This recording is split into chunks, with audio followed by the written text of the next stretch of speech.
La Via.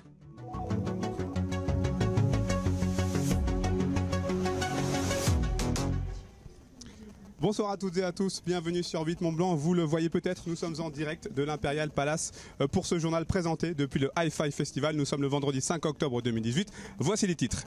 Nous parlerons d'un projet très ambitieux qui fait quelque peu débat au sein de la commune nouvelle d'Annecy. Les haras vont faire l'objet d'une importante restructuration, mais pour le moment, le dossier traîne en longueur. Juliette Vincent-Seigné nous présentera les grandes lignes de ce dossier. Et puis un portrait dans ce journal, celui de Laurent Fiorez, auteur de bande dessinée au Savoyard, qui se plaît à croquer son territoire au travers de ses œuvres. Une rencontre proposée par Kimberly Trevio. Mais avant de développer ces titres, Seb, on est quand même ici au Hi-Fi Festival. Et oui, la 9e édition du Hi-Fi Festival, tu l'as dit Manu, a donc débuté ce vendredi pour 3 jours de fête consacrés à la glisse. Côté cinéma, 63 films sont présentés, mais ce sont surtout les animations qui devraient faire le plein. Nous sommes allés y faire un tour en ce premier jour de festival. Reportage. Si vous avez toujours rêvé de vous glisser dans la peau d'un freerider, alors le Hi-Fi Festival est fait pour vous. Au haras d'Annecy, le playground est une des attractions les plus prisées du village des marques. On attend énormément de monde. Aujourd'hui, c'est calme. Mais bon, c'est la semaine, c'est normal. Mais à partir de demain, 10h à l'ouverture, ça va être le gros bordel. Nous, on a des bouées pour les gens qui veulent vraiment pas essayer les skis. Mais donc, du coup, les skis sont prêtés gracieusement par Volk. Nous, on prête des bouées pour descendre. Donc, oui, c'est une structure qui peut amener du monde et qui peut faire le buzz pour le Hi-Fi.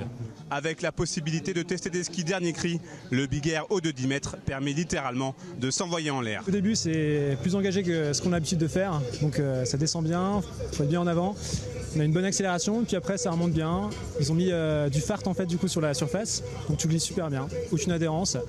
Et le tremplin il remonte pas mal, donc c'est un peu impressionnant les premières fois, mais après on s'y fait bien. Hein. Franchement c'est vraiment à tester. Ouais. Il y a suffisamment d'animation pour se faire plaisir. Et en fait je suis dispo un vendredi après-midi, ce qui est cool. Mais sinon c'est évidemment super cool pendant tout le week-end. Donc le vendredi après-midi c'est bien, il n'y a pas trop de monde, on en profite grave.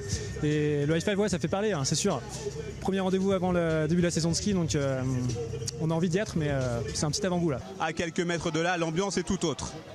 Ici, place aux jeux en bois qui ont bercé notre enfance. L'idée c'est c'est un peu le jeu du gruyère, faire descendre une boule ou un palais en glissant simplement avec l'attraction, le poids de l'objet, et puis éviter les trous, arriver en bas. Des jeux où on plante des clous, des animations classiques, il y en a plein. Mon idée c'était de prendre de détourner un jeu et de faire une phase de freeride comme on peut voir, avec des départs et une arrivée. Direction ensuite les jardins de l'Imperial Palace, autre centre névralgique du festival. Cette fois-ci, le Big Air proposé est encore plus impressionnant, avec une vue presque dégagée sur le lac d'Annecy. Les amateurs de VTT ne sont pas oubliés avec ce pump track ouvert à tous, installé par Morzine Léger. Et pour finir ce petit parcours, n'hésitez pas à essayer la tyrolienne qui part de la terrasse de l'Imperial Palace. Rendez-vous jusqu'à dimanche pour profiter au maximum des animations sportives proposées par le Hi-Fi Festival. Allez, ça part sur un duo apparemment. C'est parti. Pardon, on parle maintenant d'un projet de restructuration des haras d'Annecy. Cet établissement, classé au monument historique depuis 2007, est au cœur d'intenses discussions au sein même de la commune nouvelle d'Annecy. Depuis de nombreuses semaines, un projet de réhabilitation est dans les tuyaux, mais pour le moment, il peine à se concrétiser. Salle de projection, exposition, résidence d'artistes ou encore halle gourmande, le dossier se veut très ambitieux. Les précisions de Juliette Vincent-Seigné. Complexe, sensible et ambitieux, le dossier du haras est l'une des priorités des élus de la commune nouvelle d'Annecy. Depuis 2015, Dominique Puteau et son équipe travaillent sur un projet de restauration et de transformation du site. Des travaux évalués à 23 millions d'euros. Premier objectif, c'était d'ouvrir le site. C'est-à-dire que ce site, aujourd'hui, les Annéciens l'ont découvert, mais quelque part, il reste avec ce mur d'enceinte refermé sur lui-même. Donc quelque part, il faut à la fois, un de nos objectifs, c'est de dire il faut que ça reste un lieu d'apaisement. Finalement, c'est un lieu, c'est un écrin de nature en pleine ville, et donc il faut que ça reste un lieu d'apaisement, mais il faut aussi que le site, on restaure les bâtiments, c'est aussi l'occasion de restaurer 6500 mètres carrés de bâtiments. Mais on ne restaure pas pour restaurer, il faut écrire aussi une nouvelle histoire. Parmi les nouveautés, une halle gourmande installée dans les 2 écuries. Elle accueillerait une vingtaine de producteurs locaux et régionaux.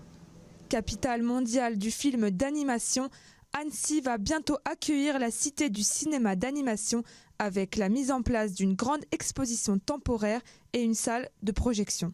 Aujourd'hui, on est en capacité, vous venez visiter une exposition dédiée au cinéma, vous êtes prêt à passer une séquence de 3 heures pour fabriquer des images et fabriquer un film, on peut vous accompagner dans un lieu d'éducation à l'image qu'on appellera la fabrique. Ce qu'on veut, c'est que le haras, ça soit un lieu de vie, que ça soit un lieu pour toutes les générations. Ça a été vraiment un des axes dès le départ. Mais avant que le public puisse profiter de ce nouvel espace, les élus doivent d'abord se mettre d'accord pour valider le projet.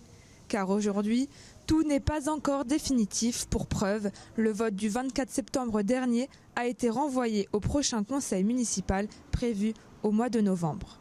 Il est impensable que nous ayons sur un dossier aussi important une très grande division. Donc il faut que ce dossier-là soit pris en compte par tout le monde, par tous les élus, de manière aussi à ce que la population comprenne, que nos populations qui ne sont pas d'Annecy historique comprennent notre position. Pourquoi, comment, qu'est-ce que ça apporte à tous. L'information est obligatoire et plus que nécessaire sur un gros investissement. Il ne s'agit pas là de refaire du goudron sur une route. 2 visites sur site sont prévues prochainement pour tenter de convaincre les derniers élus réticents. Si le projet est validé, les haras nouvelle version seront accessibles fin 2022. Présent pour découvrir ces images de l'usine Kongsberg Automotive qui fête cette année son centenaire. Spécialisée depuis 1950 dans le domaine du marché automobile, l'entreprise norvégienne sort de ses ateliers chaque année 1 800 000 commandes de boîtes de vitesse, ce qui en fait aujourd'hui un des leaders mondiaux. On écoute Lilian Monod, le directeur du site de Cluse, au micro de Victoria Lopez. Sur cet échec qu'on a connu en 2015, où on a eu un lancement de produits difficiles, qui nous a pris beaucoup d'énergie, qui a eu des conséquences financières importantes, dans le mauvais sens. On s'est reconstruit sur ce que je considère être un échec. Et je pense que dans la vie, tout échec est profitable à partir du moment où on en prend les bonnes leçons. Et aujourd'hui, on a lancé cette année un nouveau produit avec ce même client, le même type de produit. Et c'est une totale réussite. Et oui, on a un tournant parce que l'activité qu'on a actuellement, qui est orientée plus sur les commandes de boîtes de vitesse manuelles, avec aussi des commandes de boîtes de vitesse automatiques, on va rentrer dans une ère où, sur Cluse, on aura des produits qui seront beaucoup plus technologiques, automatisés, beaucoup plus électroniques et un savoir-faire plus important.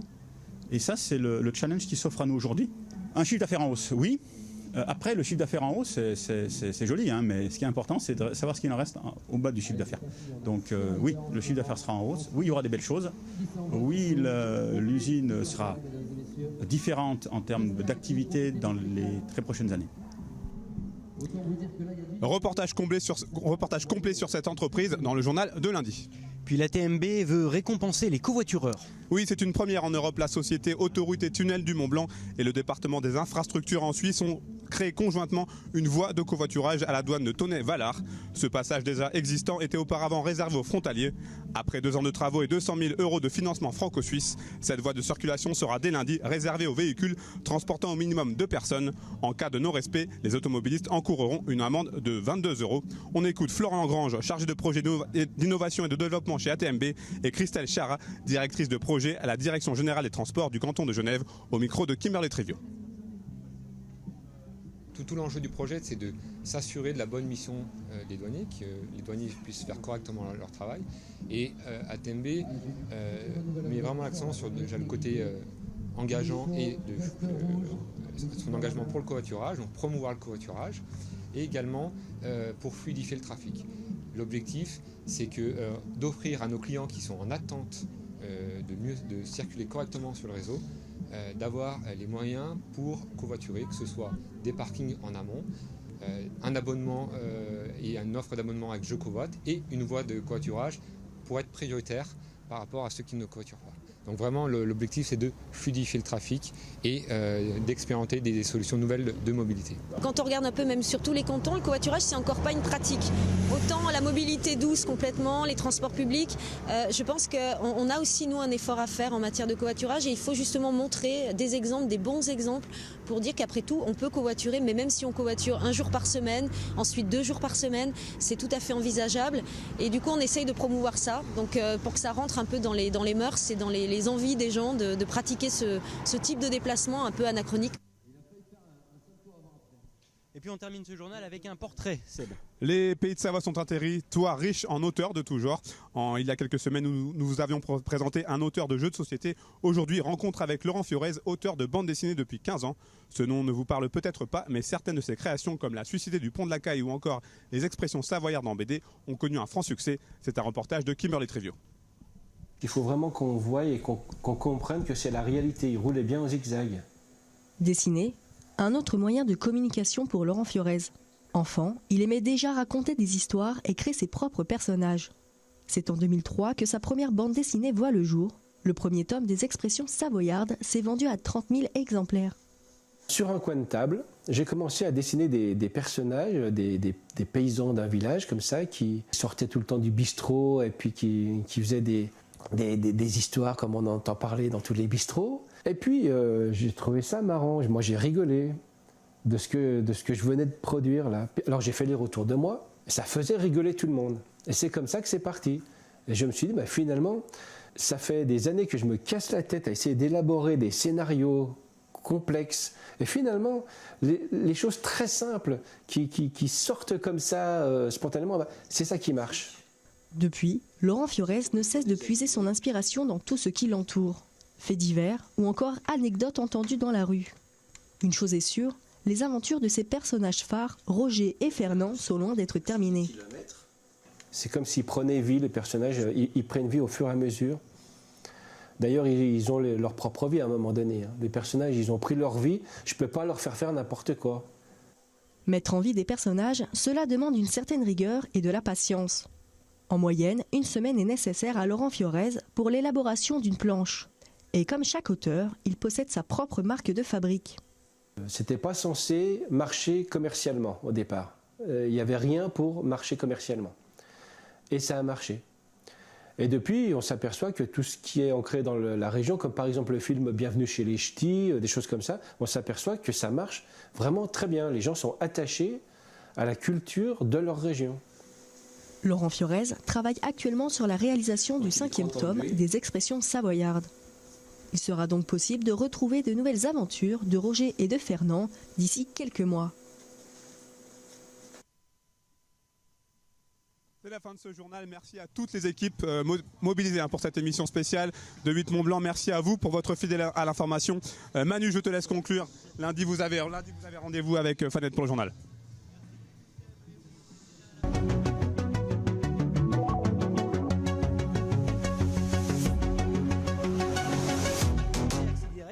Tout de suite, vous avez rendez-vous avec Fanette de Buisson et un Vue d'ici spécial 10 ans de Snow Leader. Moi, je vous souhaite une très bonne soirée et un très bon week-end sur 8 Mont Blanc. À bientôt.